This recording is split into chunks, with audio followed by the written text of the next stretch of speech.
City University Television.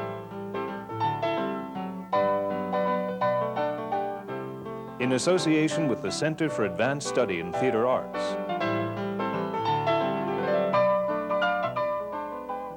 And the Harold Clurman Endowment.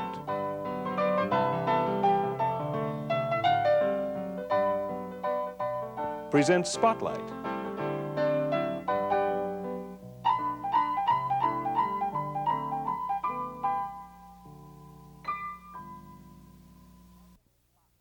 Welcome to Spotlight. I'm Ed Wilson, and my guest is one of the foremost stars of the American musical theater, Miss Gwen Verdon.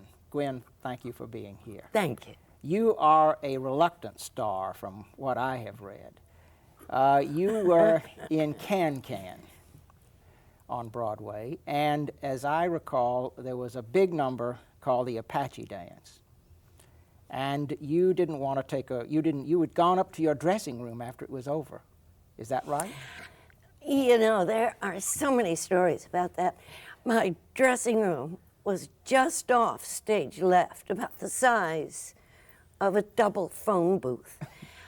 But at that point, you can't hear anything on stage.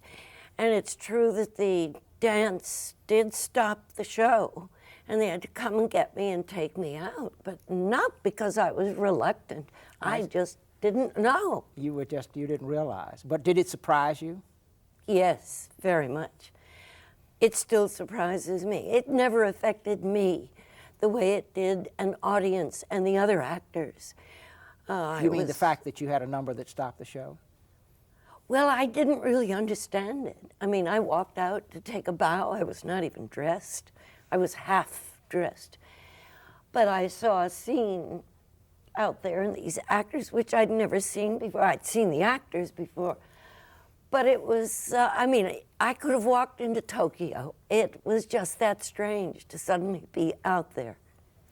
And well, and then you had a big number later on in the show too. You had, I mean, you really had, I mean, that was a commitment. No, just the finale. The finale, I think. yes, yes. That show was so many years ago, I don't really remember. And you were also, now I want to go back to the beginning, but you were also very reluctant, from what I've heard, about Damn Yankees. You were in Paris, and they came after you. Is that correct? Let me see. I was in Paris assisting on a show, on a movie, and there was a strike in New York City, so I couldn't get off the boat to audition for George Abbott. Right. So finally I did get off the boat, auditioned, and I think the funniest thing about it was he asked me if I would go dancing. George Abbott did? George Abbott. He loved to dance. Yes. Used to go to Roseland. That's where we went with Hal Prince, and I went with Mr. Abbott, and I can't remember the lady's name who went with Hal Prince. Anyway, we were dancing together, and we were doing the merengue, and Mr. Abbott was on the wrong beat. So I started to count for him. I almost lost the job. Because you counted for him. I know. But you did get it. Yes. Now let's go back. You started out dancing when you were very young. Your mother was she a dance teacher or was interested in A dancer. She was Yes. a dancer herself. And as a student of, what was it, the Dennis Shawn School? She taught for Dennis Shawn. Yes. She was also with Albertina Rash, which Yes. was ballet. Right. She also performed with the Cancinos, Eduardo Cancino. Now this is on the West Coast, we should say, because Yes. that's where you grew up. That's correct. Yes. And my father was lighting, what they call gaffer. In the movies. In the movies. And then, but then you left dancing for a while. I read that you were a critic or a reviewer or something for the Hollywood Reporter? Well, no, I was married very young, and the man that I was married to would, most of the time, drink too much and find himself in Kansas City with no idea of how he got there. But he would have to turn in a column, the Rambling Reporter. So he would give me items over the phone, and I would type them up, and then all of his friends at all the other studios would call up and give me, and I would just turn it in as if he had written So it. you assembled this as if you were the writer of all With this. a lot of help from a young lot of fellow people. named Larry Ginsberg. Now you worked with two absolutely incredible choreographers, and you had Jack Cole. And Bob Fosse. Now, Right. tell me about working with Jack Cole first, because that's who you started with, really, wasn't it? Or I mean, that's where you first came into Yes. what led to Broadway, was working with Jack Cole. Isn't that correct? Yes, I think. Well, I had really given up dance. I mean, I was not very good as a ballet dancer, even though I had studied ballet primarily. We all did tap dancing, acrobatic, Spanish, Velez and Yolanda. They were very popular. Is all this when you were like in your, what, 9, 10, 11, 12? I don't remember starting to dance. You mean you were doing it so long you don't even remember when it started? Well, apparently I went on stage with my mother, just wandered on. And from then on, I was tap dancing and doing acrobatic dancing, just everything. But I don't remember that. Okay. So when I was about 16, just ballet, which was the one thing you could really study, and I was not that good at it. I could do it, but I didn't have the technique as much as I wanted it and would work for it. I just couldn't do it. And so I became bored with dance and gave it up. Then I saw Jack Cole perform in a nightclub and immediately went back to class. But all the training that I'd had as a tap dancer, acrobatic, ballet, Spanish, everything, even working with Denishon, which was pseudo East Indian that my mother did, was perfect. I could just dance Jack Cole's things. Well, now, he worked a lot in the films, didn't he? Didn't he choreograph for films, Jack Cole? Yes, and he also had his own group, and we did nightclub. Can you describe that style of Jack Cole, what he brought to dance? Because he had his own signature, didn't he, really? He would do absolutely true, real, authentic East Indian dance, but to jazz music, which would change it slightly. But we all dressed in saris, we all wore the jewelry. We would study with La Mary and Uday Shankar. Ravi Shankar would play the sitar for class. We all studied, besides ballet, modern, all the other techniques of dance. But Jack would do the true, authentic East Indian dance, but do it to jazz music. We also studied African dance that the Maasais and Watusi do. And we would do those dances, but we would do them in high-heeled shoes and in street clothes. So it was a real hybrid then. It was a real combination of Yes, the authentic dance, but the setting would be quite different. Correct. The costumes would be different. And the jazz, of course. Well, that's why they called it jazz. Actually, we were doing African dance. We also did Afro-Cuban. And of course, then it was, again, authentic. Well, now, did you become Jack Cole's assistant? Yes, one of his. One of his assistants? Yes, George Martin was the other one. And did you work on films with him as well as in nightclubs? Oh, yes, we did on the Riviera. Yes. We did. Was it Gentlemen Prefer Blondes did you work on? That's when I left. I worked on part of the film, and then I left to do Can-Can. And so, and of course, then you were launched into your career as far as Broadway was concerned. Yes, but I didn't expect to be. They just said, come to New York and audition. And Jack Cole said, go. You can see shows. You'll just have a... This was for Can-Can now we're talking about. You'll have an, a fully paid weekend in New York City. And but so I got the job, which shocked us all. And then you had that moment we were talking about Yes. with the dance. Now, Michael Kidd, I guess, Yes. he choreographed that show. And then, so then when did you, what was next after Can-Can? Was that Damn Yankees after Can-Can? Yes. And But I did go to Europe to assist Jack Cole again, in between. on movies or? On a movie, Gentlemen Marry Brunettes. So you had to coach then people like Marilyn Monroe and some of these others.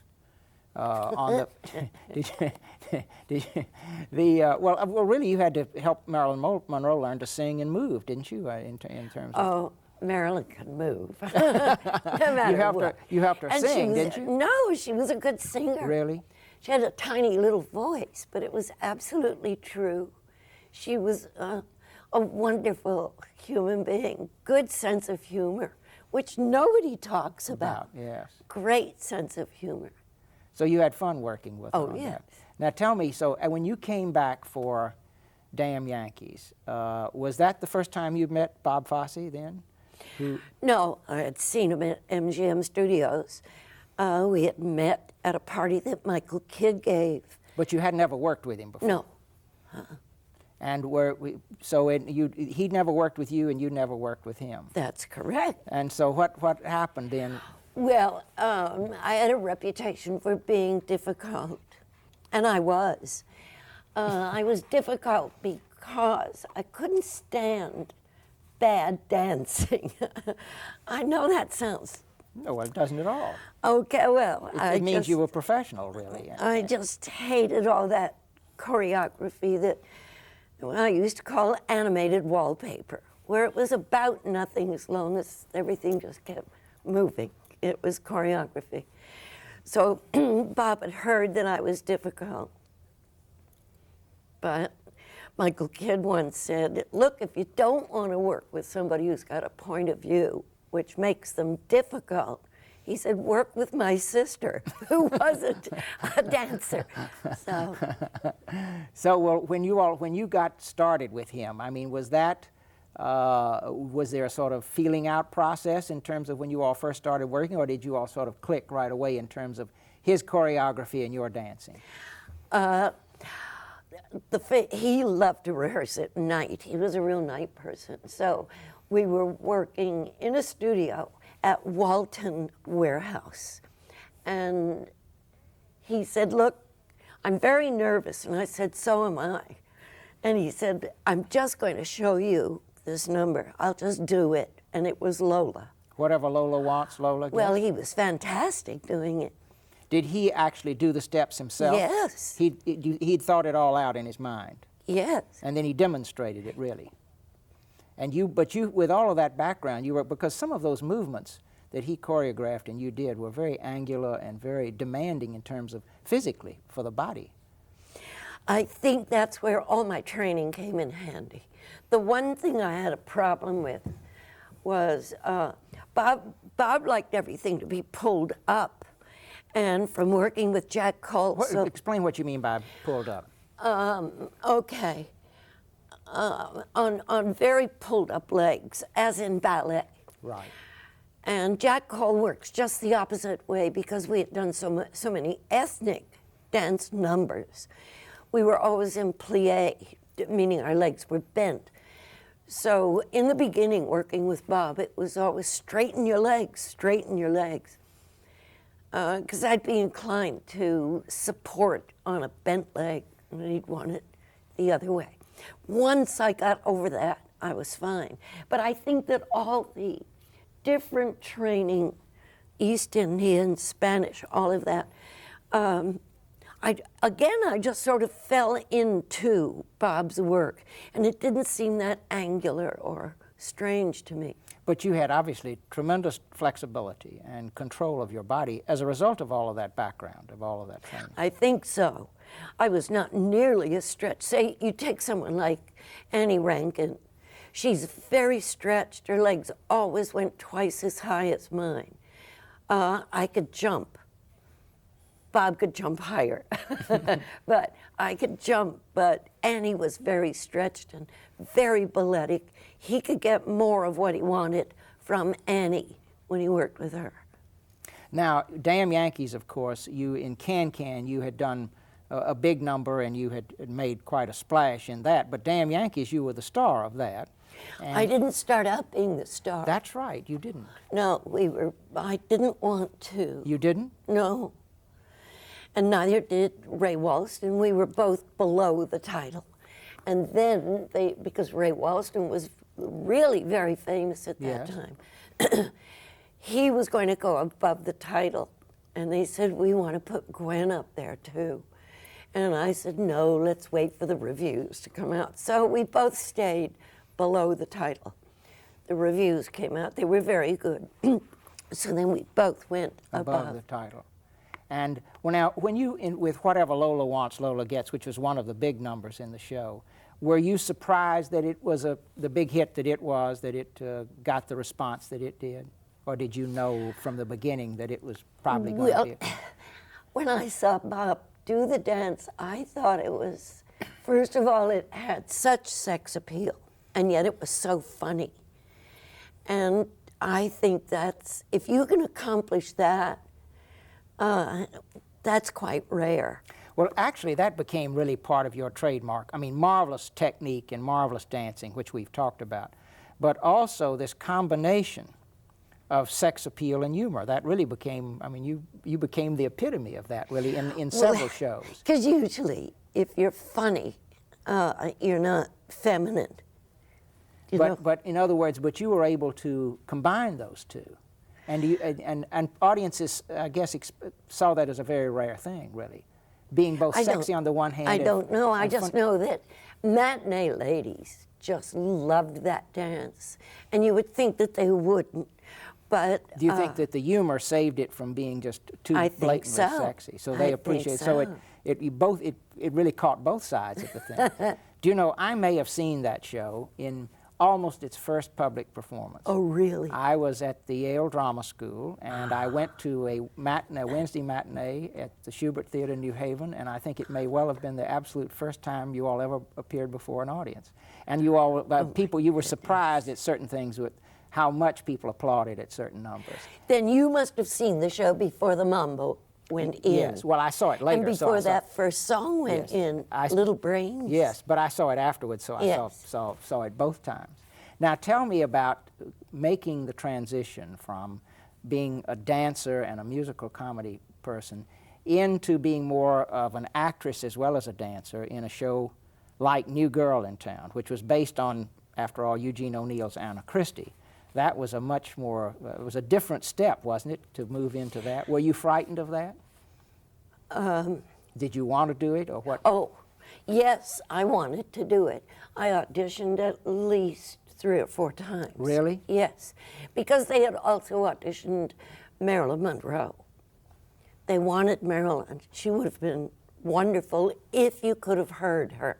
Yes. But that was before microphones.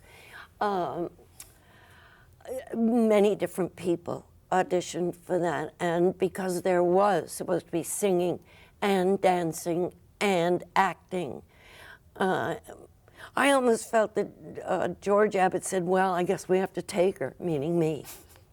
You probably didn't really say that, but... I don't know, we fought a lot on that show. Did you really? Oh, because I thought, I was so enamored of O'Neill and his writing. I mean, it sounds strange to put it that way, but to do it as a musical, I thought, what an extraordinary opportunity to show that musical theater acting is acting. It's not different from doing just straight Anna Christie. It's the same, or it should be. Yes. And then it kept getting pulled more toward, well, yes, say what you have to say, and then we'll bring on a song and a dance. So more like a traditional musical comedy, yes, rather than a musical drama. Right. Yes, exactly. And you felt it should be more of a musical drama. Well, I always felt that acting in musicals could be that way. Could be, if you want to call it real acting. Now, and you, of course, in recent years, you've been in films. You've been as just a straight actress in a number of films. Was that a transition that just came about gradually? That is, taking on more and more acting and less, perhaps sometimes dancing and so forth. And oh, I wanted very much. I wanted them to recognize the fact that I was, meaning them, meaning producers, that I was not Lola anymore. Right. Yes. And that still confuses people. That to be more than just what people want to pigeonhole you, don't they? And they still think I'm young. Well, they do. And I keep saying, I grew up, I aged, I've had a life. I mean, 35 years has gone by. And they still think, oh, you're too young. They want you to be back there where you, well, they want to be back They there. want to be back there. So they want to keep you back there as well. Not me. Yeah. I want to go Keep going. Well, now, on those two shows we've just been talking about, Damn Yankees and New Girl in Town, George Abbott directed and Bob Fosse did the choreography for those. Yes. Now, then, what about Sweet Charity? How did that evolve, Sweet Charity? Well, we did Redhead. You did. You did Redhead. Yes. Yes, Redhead, Yeah. which was set in London, and you played Essie. Is that it? Wimpo. Wimpo, who worked in a wax museum and had all these fantasies. Right. Now, And it tell me a little about Redhead then. Redhead was a murder mystery, and I think it was the first one that was ever done on Broadway. As a musical, you mean? Yes. Yes. And I mean, it opened with the girl getting murdered. Mrs. Richard Kiley now was Patty Ferrier then. And the first thing you saw was Patty being murdered. And of course, I had seen the murderer and made this wax head. And so that's the way they solved the murder. The murderer was after me. Anyway, Bob, it had really been written for B. Lilly. She turned it down. Then it was given to Mary Martin, who also turned it down.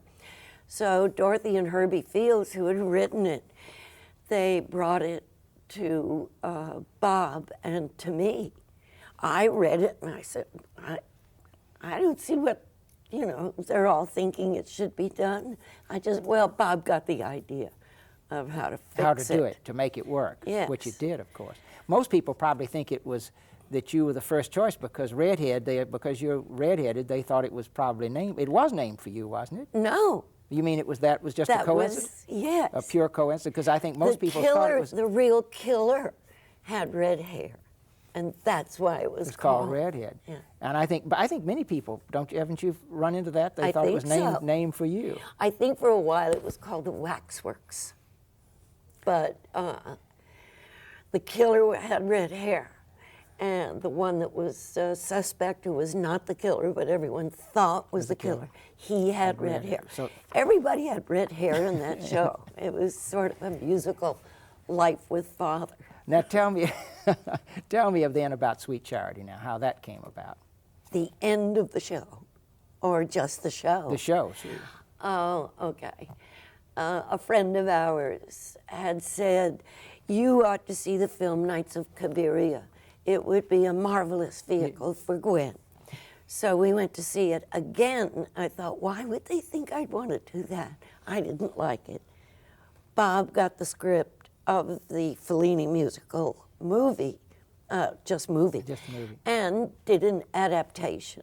It was 9 pages. I read that, and I liked it very much. And that was it. He wrote it as a musical. But then a lot. So when did Cy Coleman and Dorothy Fields and Neil Simon wrote all those people? Yes. They came into it after that 9-page scenario. Then. Yes, everybody was in on it except Neil Simon. The script was written. Then Bob said, "There's no way I can direct and make changes," and there's always changes in a musical, and choreograph. So he said, "I want to get a writer," and he and Bob were very good friends. Neil was in Italy, so he sent it to him. And Neil said, because of what we call the movie star scene, he said, "I'll do anything you want." So he came in. That's true. He wrote the elevator scene. And when was that put in? Was that put in before you opened, or was that? Yes. We did have another scene which was based on group analysis, which was quite popular at that time. And it was supposed to take place at the Y, group analysis at the Y. That's really sick if you ask me. But anyway, Neil knew it wouldn't work. And Neil is claustrophobic and was always stuck in elevators, it seemed. And that was when we had the first great big blackout. In New York? In New York City. And he was not stuck in the elevator, but we walked down the stairs and we lived in the same building, and he wrote the elevator scene. Based on real experience, Yes. which of course always. Have there been a lot of changes in those days in those musicals we're talking about? Were there a lot of changes out of town, because then people used to go sure. out of town, and put in new scenes? And would you change a lot based on audience response to a number or to the sequence of things and that sort of thing? Well, audience response is very accurate. They either don't understand it, or you've gone too long without a dance number or a song, or they're just plain bored and you've got to fix it. So there were, in virtually everything we've talked about, were there changes that took place out of town? Yes. In terms I've of never done a show. where there weren't things taken in, There are always changes. taken out and put in. Yes. And and sometimes you know ahead of time, like the elevator scene you just spoke Yes. about, and sometimes you don't. I guess you find. I did a show, New Girl in Town. Yes. They wrote a new song. I had the lyrics on a piece of paper, which I carried in a drawstring bag because I thought I could read it like a letter. And they didn't even have an orchestration. They just the pianist and a clarinet would play it. It was that kind of song. It could be done that way. And I forgot about the staging, and I left my purse stage right, and I was stage left. Well, I remembered the song, but I did the whole thing looking at my purse, just like a setter or like a bird dog On pointing. point. So, but all the words came back to you? Yes, And so- barely. barely, but they did come back to you. Yes, So you and were, apparently it was good enough that they orchestrated it, and it stayed in the show. well, you called on a lot of reserves then when you went back and remembered that song with Oh, that purse I over was there. terrified. And for some reason, I wouldn't change the staging. Good. Listen, on that happy note of that remembrance, we have to end. I'm afraid our time is up. It's gone by very quickly. Very quickly. Thank you for being here. This has been Spotlight, and my guest has been Gwen Verdon. Thank you for being with us.